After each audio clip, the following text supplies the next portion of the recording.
এক ডাক্তার খুব দ্রুত প্রায় দৌড়ে দৌড়েই তার হসপিটালে আসছিল।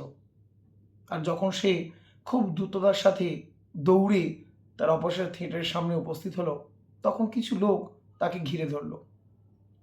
এই লোকগুলোরই এক বাচ্চা অপারেশন হওয়ার কথা ছিল।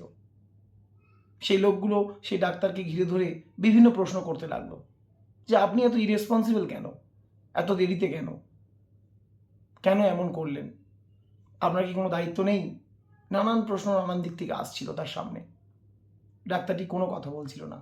তিনি খালি বলছিলেন যে আমাকে ছেড়ে দিন, আমার অনেক কাজ আছে, অপারেশনটি করতে হবে, বলেই তিনি সেখান থেকে চলে গেলেন। বেশ কিছুক্ষণ 1-1.5 ঘন্টা অপারেশন করার পর তিনি যখন আবার অপারেশন থিয়েটার থেকে বেরোলেন, তখন সেই লোকগুলো আবার তাকে ঘিরে ধরে প্রশ্ন করতে লাগলো বাচ্চাটি এখন কেমন আছে, কখন তার ডিসচার্জ হবে, নানান প্রশ্ন। ডাক্তারবাবু শুধু বললেন যে আপনারা নার্সের কাছ থেকে শুনে নেবেন, আমার একটু তাড়া আছে, বলেই তিনি সেখান থেকে বেরিয়ে গেলেন দৌড়ে দৌড়ে। যতটা স্পিডে এসছিলেন তার থেকে দ্বিগুণ স্পিডে আবার তিনি চলে গেলেন।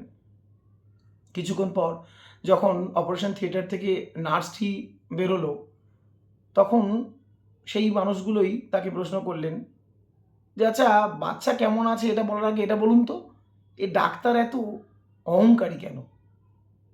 ডাক্তারকে জিজ্ঞেস করলাম অপারেশন থিয়েটারে ঢোকার আগে, তিনি তখনও কোনো উত্তর দিলেন না। বেরিয়ে গেলেন, আরও কিছু প্রশ্ন করলাম আমরা, তাও উত্তর দিলেন না। সত্যি এত অহংকারী ডাক্তার আমরা কখনো দেখিনি। পারলে আমরা অনেক অন্য জায়গায় অন্য কোনো হসপিটালে নিয়ে যেতে পারতাম, কিন্তু আমরা এখানেই আসলাম, তারপরেও ডাক্তারের এই ব্যবহার। তখন এই কথাটি শুনে সেই নার্সটি একটু কাঁদু কাঁদু স্বরেই বলল যে সত্যি ডাক্তারবাবু খুব ভালো, ওই রকম মানুষই হন না। আসলে কি হয়েছে জানেন তো, আগের দিন ডাক্তারবাবুর একমাত্র ছেলে অ্যাক্সিডেন্টে মারা গিয়েছে। আমরা আমাদের কর্তব্যের জন্যই শুধু খালি ফোন করেছিলাম, জানানোর জন্যই যে এই বাচ্চাটার অপারেশন আছে।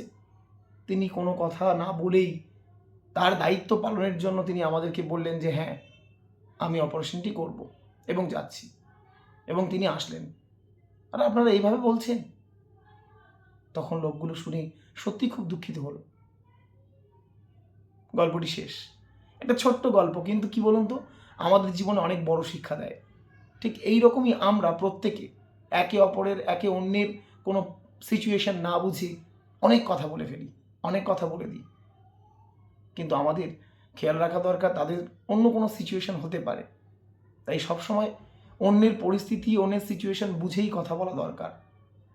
আর ঠিক পরে জানতে পারি যখন যে হ্যাঁ, এই সিচুয়েশনের জন্য সে আমার সাথে এই ব্যবহার বা এই জিনিসটা করেছে, তখন আমরাই গিল্টি হই।